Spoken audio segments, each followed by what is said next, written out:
Serious questions are being asked about the safety of climbers tackling the world's highest mountain. It comes after Australian Gillian Lee was left fighting for his life after being found unconscious on Mount Everest. It's been an unruly and overcrowded season on the famous peak, which has claimed 11 lives in just 10 days.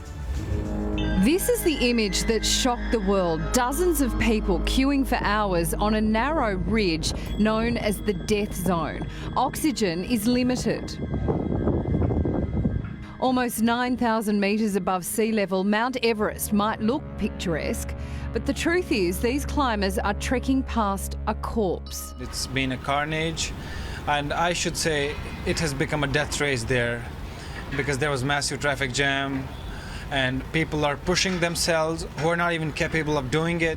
So far, 11 people have died this season. Not because of avalanches, blizzards or high winds, but according to experts, because of overcrowding and inexperience. Surprisingly, this is hard work. The Nepalese government has been accused of turning the mountain into a money-making machine. For every permit issued, it receives $16,000. This year, they've issued a record 381. At least double that number of people are on the mountain, not including guides. And there are very real fears about how many more lives will be lost before the system changes.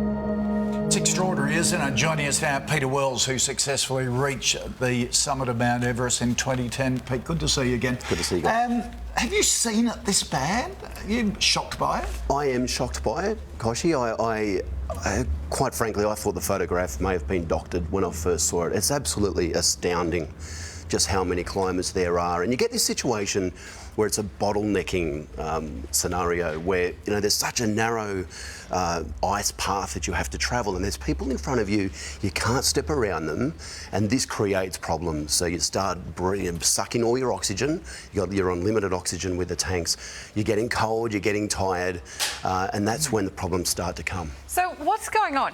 Every man and his dog wants to say they've climbed Everest. Now, how long did you train to do a summit safely? Sam, it was a 15-year dream of mine. I trained really hard for a year leading up to the climb, but in previous years before that I'd done other climbs. I'd climbed 6,000 metre peaks and an 8,000 metre peak, Cho Oyu in Tibet, which is the sixth highest mountain in the world. And that's, I think, really necessary to understand how your body may perform at that extreme altitude. And quite frankly, you don't want to be seeing for the first time how your body does react to those extreme altitudes on Mount Everest. It's not the mountain to be doing it. No. So a lot of the experts, and what you're saying is, this is because inexperienced climbers, like adventure travel, it's like an adventure Contiki tour. It's almost been turned into at the moment, isn't it? And we noticed it doing Kili, which is not nearly as high, porters dragging people up, can't move, throwing up, and people go, I paid you to get me to the top, you dragged me up. No wonder they die. Yeah, and it's ridiculous. There might be a whole question there around perhaps making it a little bit too luxurious for climbers, you know.